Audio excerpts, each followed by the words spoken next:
Selamat datang di channel Nabla Education. Oke, ini adalah video bagian keempat dari soal latihan sekaligus soal prediksi OSN IPA SMP tahun 2023.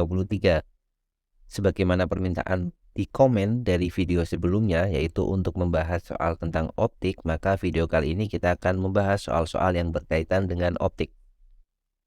Bagi adik-adik atau teman-teman yang ingin mencoba terlebih dahulu soalnya, silahkan bisa di pause videonya sebelum kita bahas. Teman-teman bisa coba dahulu, lalu nanti hasilnya kita cocokkan dalam pembahasan video ini.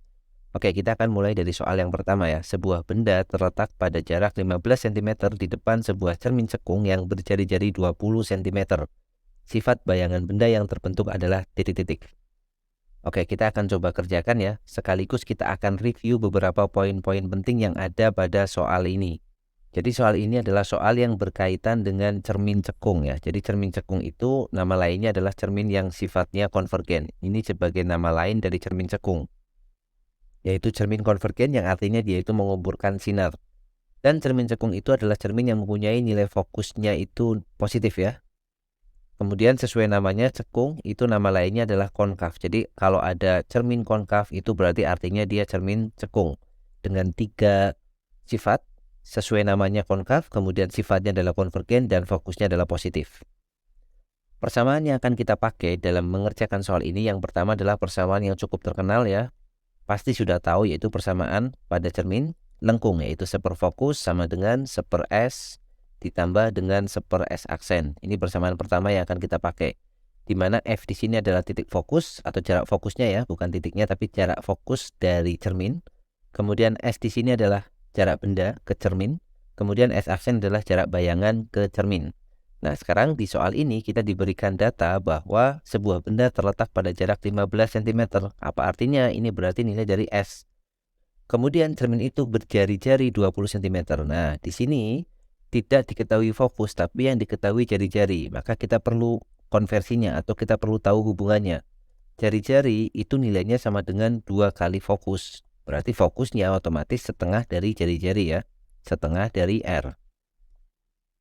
Nah, dengan memanfaatkan persamaan-persamaan ini, maka kita bisa hitung ya. Yang pertama kita bisa hitung dengan menggunakan persamaan seper F. Jadi 1 per fokusnya kita masukkan, berarti setengah jari-jari. Jari-jarinya 20, berarti fokusnya pasti 10 cm ya. Berarti ini 1 per 10 sama dengan 1 per S. S-nya 15 kan? Berarti 1 per 15 ditambah 1 per S aksen. Nah, kita akan cari nilai S aksennya ini. Tadi apa? S aksen itu jarak bayangan ke cermin ya. Berarti kita masukkan 1 per 10, kita pindah di sini minus 1 per 15 sama dengan 1 per S aksen. Ingat, kalau kita mengurangkan pecahan atau menjumlahkan pecahan, samakan dulu penyebutnya. Kita samakan menjadi 30 ya. 30 bagi 10 dikali 1 itu 3, dikurang 30 dibagi 15 dikali 1 itu berarti 2 ya. 30 bagi 15 itu 2 dikali 1, maka tetap 2 di sini sama dengan 1 per S aksen. Jika kurang 2 itu 1 per 30 sama dengan 1 per S aksen. Berarti kita dapat nilai S aksennya itu sama dengan 30 cm. Nah, kita dapat satu poin penting di sini, satu informasi, yaitu nilai S aksennya adalah 30 cm. Sekarang dari S aksen ini kita bisa menentukan sifatnya ya. Caranya adalah kita lihat dulu S aksennya positif atau negatif di sini. Ternyata jawaban kita itu S aksennya positif. Nah, kalau dia ketemu S aksennya itu positif, maka bayangan yang terjadi bisa dipastikan sifatnya adalah nyata. Ya, S aksen positif berarti nyata. Kemudian, karena di sini cerminnya cuma satu, tidak disusun dengan cermin yang lain, maka kalau dia itu bayangannya itu nyata, itu pasti sifatnya terbalik. Ingat, ini hanya berlaku kalau alat optiknya cuma satu ya, cerminnya satu, atau nanti di lensa juga sama. Kalau nyata itu pasti terbalik. Dengan catatan alat optiknya hanya satu. Maka dari nilai S aksennya positif 30 ini kita dapat 2 sifat, yaitu nyata dan terbalik. Cek di jawaban, berarti yang maya itu jelas salah, yang tegak itu jelas salah. Maka kita tinggal mencari yang 2 ini. Tinggal A atau B jawabannya. Nah, untuk mengetahui dia itu diperbesar ataupun diperkecil, kita gunakan persamaan berikutnya, yaitu persamaan M. M itu adalah persamaan perbesaran di sini ya. Kita tulis di sini. M itu nilainya sama dengan S aksen dibagi dengan S. Nah, lebih bagus lagi kita kasih tanda mutlak seperti ini. Artinya dia nilainya selalu positif ya, kalau kita anggap M-nya itu selalu positif. Jadi S aksen di sini nilainya 30 kan, dibagi dengan S-nya di sini 15. Nah, 30 dibagi 15 itu berarti 2. Artinya dia diperbesar 2 kali. Apa artinya kalau 2 kali itu? Ya tentu saja diperbesar kan. Berarti jawaban yang diperkecil jelas salah. Nah, maka jawabannya yang tepat adalah yang opsi B, yaitu nyata, terbalik, dan diperbesar. Jadi seperti itu analisanya untuk soal pertama ya. Kita lanjut ke soal yang kedua. Oke, ini soal kedua kita. Seekor ulat memiliki panjang 6 cm dengan kepala ulat berjarak 6 cm di depan cermin cekung yang memiliki jarak fokus 3 cm. Panjang bayangan ulat tersebut adalah titik-titik. Oke, ini soalnya masih sama dengan soal yang sebelumnya, yaitu berkaitan dengan cermin cekung. Nah, untuk soal ini, agar lebih mudah dipahami, maka saya akan gambar dulu bentuk cerminnya ya. Jadi kita buat garisnya dulu untuk sumbu utama, namanya ini sumbu utamanya. Oke, maaf, saya buat yang lurus saja ya. Ini sumbu utama. Kemudian kita gambar cermin cekungnya. Ini cara menggambar cermin cekung seperti ini. Bagian yang mengkilapnya yang cekung, berarti yang belakang ini adalah bagian sisi gelapnya ya. Kemudian dia punya fokus, nilainya adalah 3 cm di sini fokusnya, 3 cm. Kemudian dia punya R. R itu 2 kalinya fokus ya. Anggap aja ini sama ya panjangnya. Ini R itu sama dengan berarti 2 kalinya, 6 cm ya. Nah, kemudian ada ulat yang diletakkan pada jarak 6 cm kepalanya. Ya, kepalanya 6 cm. Berarti pas nempel di R ini ya. Kalau kita gambarkan ulatnya di sini misalkan. Panjang ulatnya itu 6 cm juga. Jadi jarak kepalanya itu 6 cm, berarti nempel di R, panjang ulatnya dia juga 6 cm. Seperti ini. Nah, kalau ada soal seperti ini bagaimana? Maka caranya itu kita bisa anggap ini kepala, ya ini bagian kepala, kita tulis K ya. Yang ini bagian ekor, kita tulis E. Berarti jarak antara kepala ke cermin itu berarti jaraknya kan 6 cm ya. Ini jarak antara kepala dan cermin otomatis 6. Sedangkan jarak antara ekor ke cermin berarti otomatis 12. Karena sampai kepala itu 6, panjang ulatnya juga 6. Maka jaraknya 12 ya. Kita tulis di sini. Ini 12 cm. Kemudian ini 6 cm. Nah, kita anggap aja K dan ekor, kepala dan ekor ini sebagai dua buah benda. Kita hitung dulu bagian yang kepalanya dulu. Kita hitung kepala dengan menggunakan persamaan yang sama kayak tadi. Jadi untuk bagian kepala, di mana nanti bayangannya, kita akan hitung pakai persamaan seperfokus sama dengan seper S ditambah seper S aksen ya.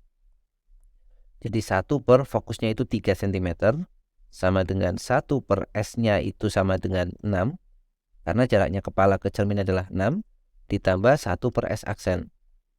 Oke, berarti kita dapat 1 per 3 dikurang 1 per 6 sama dengan 1 per S aksen. Samakan penyebutnya seperti biasa, kita samakan dengan 6 ya. Berarti 6 dibagi 3 itu 2, dibagi 6 itu 1, sama dengan 1 per S aksen. Berarti S aksennya, ini 1 per 6, sama dengan 1 per S aksen. Maka kita dapat S aksen untuk kepala, saya tulis K di sini ya. S aksen untuk kepala berarti 6 ya, tinggal dibalik aja. 6 cm. Oh, berarti nanti kepalanya ada di sini juga, ada di bagian 6 cm ini. Nah, pas di sini, ini kepalanya nanti ya. Kemudian kita kerjakan untuk yang ekor. Untuk yang ekor ya. Ekornya berarti pakai persamaan yang sama. 1 per fokus sama dengan 1 per S ditambah 1 per S aksen. Fokusnya 3 sama dengan S-nya berarti jaraknya ke ekor dari cermin. Ternyata 12 cm ya. Sudah kita bahas tadi. Jadi ini 1 per 12 ditambah 1 per S aksen. Jadi 1 per 3 dikurang 1 per 12 sama dengan 1 per S aksen. Kemudian samakan penyebutnya ini 12. Bagi 3 itu 4. Dibagi 12 1 ya. Sama dengan 1 per S aksen. Maka 4 kurang 1 itu 3 per 12. Itu sama dengan 1 per S aksen. Berarti S aksen untuk ekor, S aksen E ini ya, saya tulis seperti ini, sama dengan dibalik aja 12 bagi 3. Jadi 4 cm. Berarti jaraknya ekornya itu 4 cm dari cermin. Nah, berarti kira-kira di sini ya. Oke, saya beri warna biru biar sama. Maka ekornya ada ini 3, lebih dikit lah. Jadi di sini. Ini ekor, ini kepala. Jadi dia kebalik nanti ya. maka bayangannya akan seperti ini. Saya beri warna hijau, bayangannya akan di sini nanti dia. Oke, sebentar. Oke ya, kita gambar. Nah, seperti ini. Maka ulatnya akan ada bayangan yang warna hijau ini. Sifatnya terbalik, kepalanya jadi hadap ke arah kiri, ekornya di kanan. Panjangnya berapa? Panjangnya kan bisa kita hitung juga. Jadi panjangnya dari ekor ke cermin itu 4 cm. Nah, ini 4 cm. Kemudian dari kepala ke cermin itu 6 cm. Maka otomatis panjang kepalanya ini, ulatnya ini tinggal 2 cm ya, paham ya? Karena di sini 4, di sini 6. Nah, dari 4 ke 6 kan 2 cm. Maka jawabannya yang 2 cm, yaitu opsi yang D. Ini adalah pembahasan untuk soal kedua kita ya. Masih sama persamaannya, tinggal menggunakan persamaan 1/F ini ya. 1/F sama dengan 1/S ditambah 1/S aksen. Cuma di sini ada sedikit penyesuaian untuk bendanya. Jadi ini bendanya tidak satu titik tapi ada panjangnya. Maka caranya seperti ini. Oke, kita lanjut ke soal berikutnya. Oke, kita lihat soal ketiga ini adalah soal yang berkaitan dengan titik dekat, kemudian apalagi nih? Loop ya, kaca pembesar. Oke, kita baca dulu soalnya ya. Seorang yang mempunyai titik dekat 25 cm ingin melihat sebuah benda dengan loop. Apabila orang tersebut saat berakomodasi maksimum menginginkan terjadinya perbesaran sebesar 5 kali, maka jarak fokus yang harus digunakan adalah titik-titik cm. Oke ya, ini soal ini berkaitan dengan alat optik yaitu loop. Loop itu nama lainnya kaca pembesar atau magnifier ya. Nah, kita akan bahas secara singkat poin-poin penting yang diperlukan untuk mengerjakan soal ini ya. Jadi loop atau kaca pembesar itu kita pakai atau dipakai dalam dua kondisi. Yang pertama, kondisi ini namanya mata akomodasi maksimum ya. Jadi mata akomodasi atau ditulis akomodasi maksimum juga boleh. Yang kedua adalah mata tanpa akomodasi. Nah, arti dari akomodasi itu apa? Kalau akomodasi itu artinya bayangannya jatuh di titik dekat ya, akomodasi. Kalau tanpa akomodasi, dia itu bayangannya jatuh di titik jauhnya pengamat.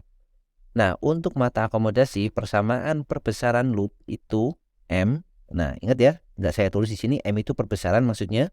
M itu sama dengan SN dibagi dengan F plus SN dibagi dengan PP. PP itu titik dekat mata atau punctum proximum.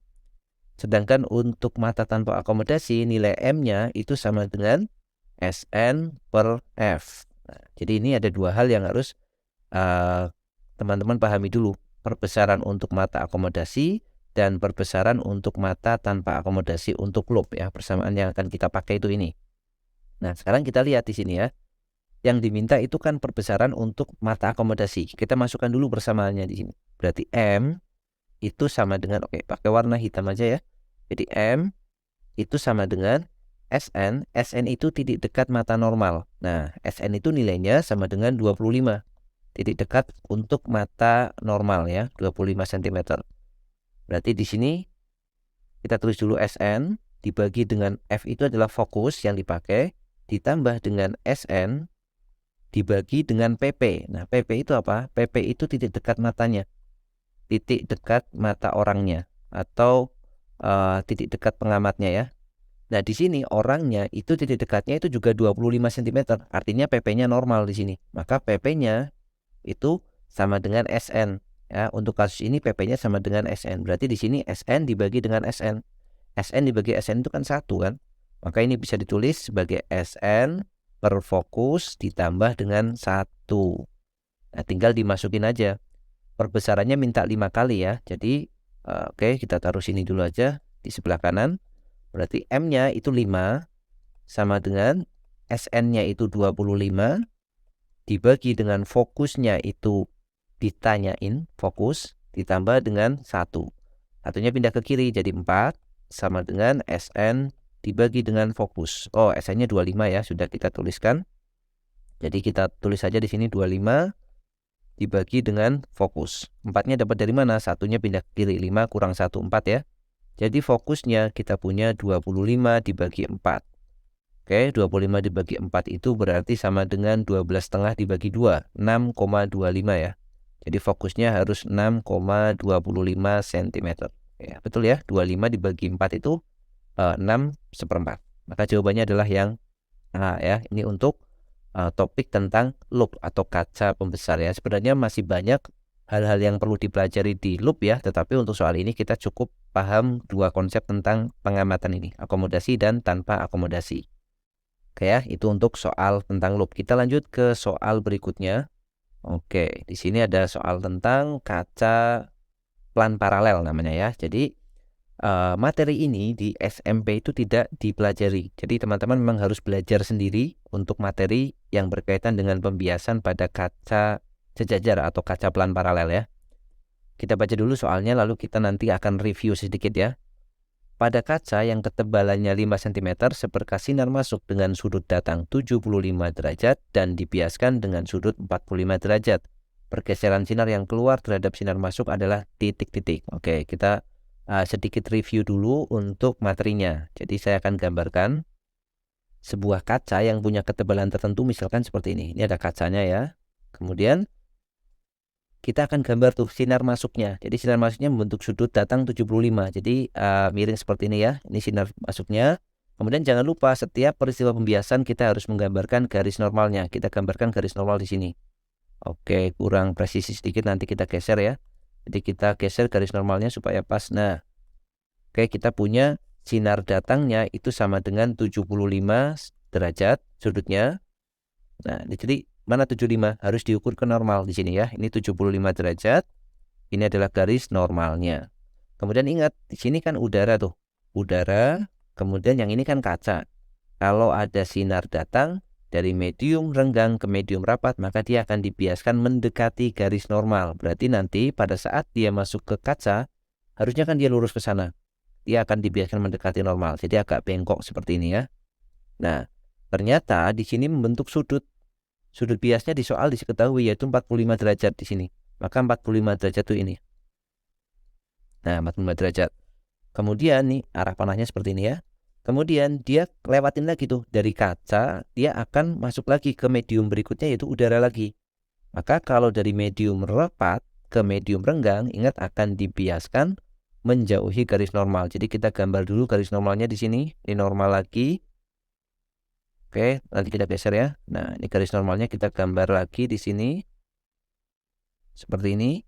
Dan dia akan dibiaskan menjauhi garis normal. Maka gambarnya nanti menjauhi, berarti harusnya lurus ke sini, dekat, dia akan menjauh seperti ini. Nah, ini gambar untuk sinar yang keluar dari kaca itu.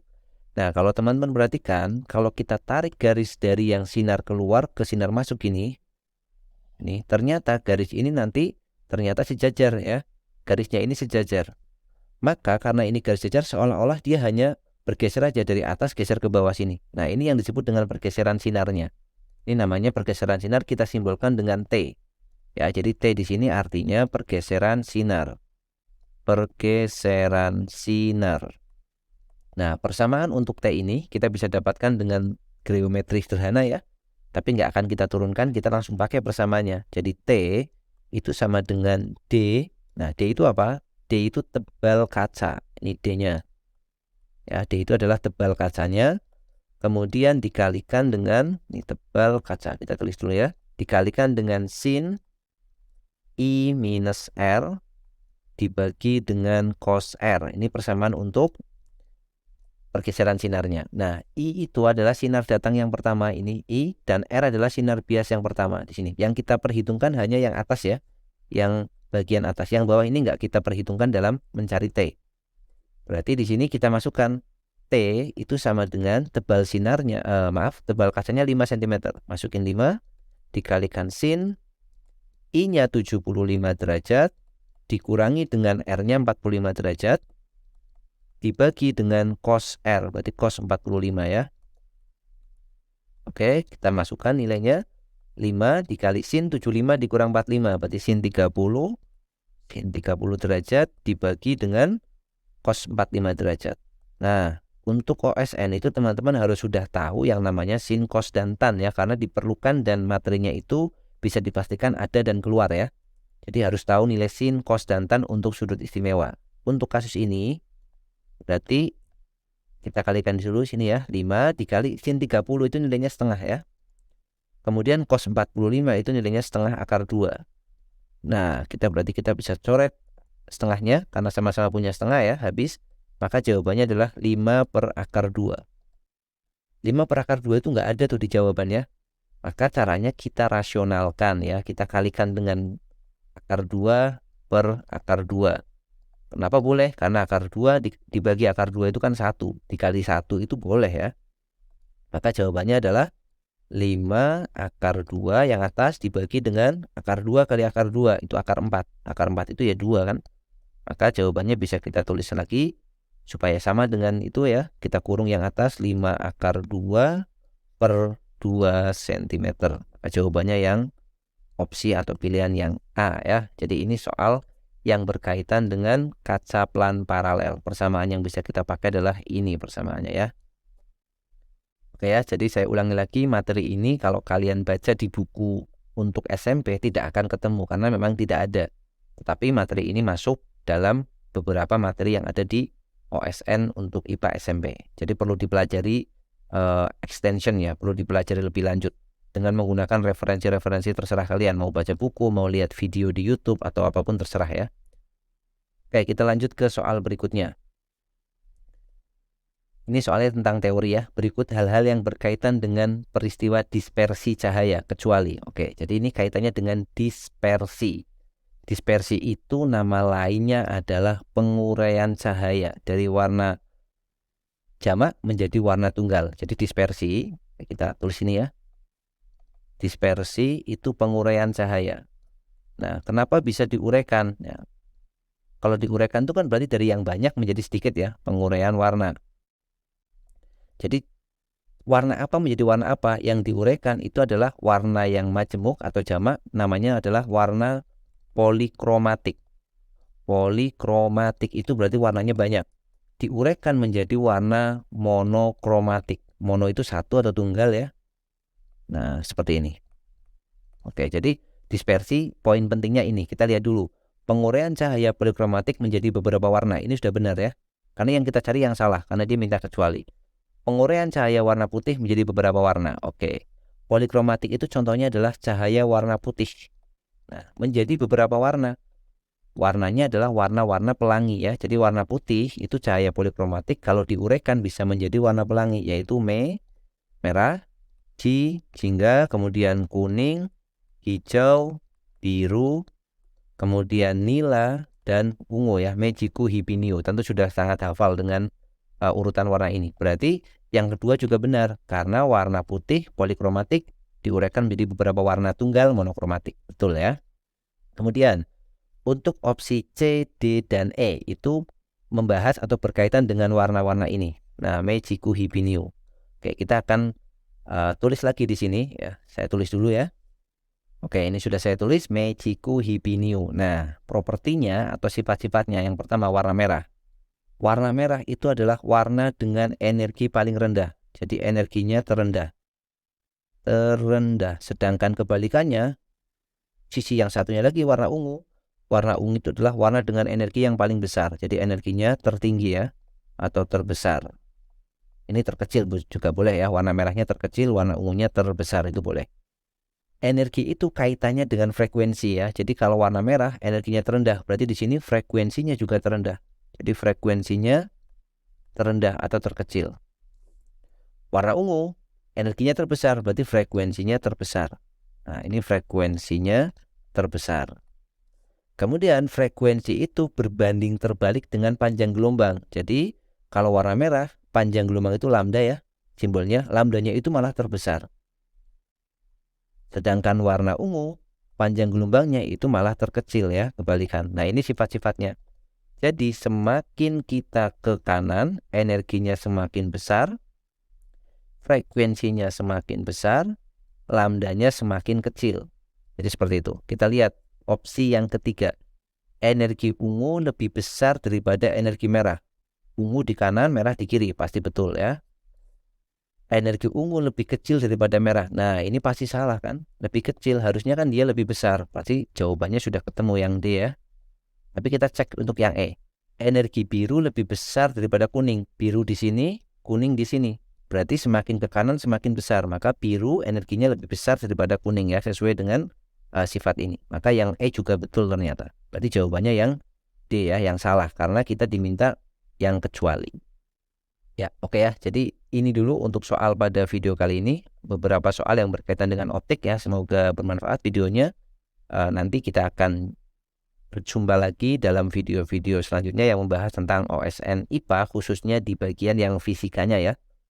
Kalau bertanya untuk bagian biologi ya nanti biologinya bisa diupload, atau teman-teman juga bisa belajar melalui channel-channel lain yang membahas bagian biologinya. Jadi bisa saling melengkapi.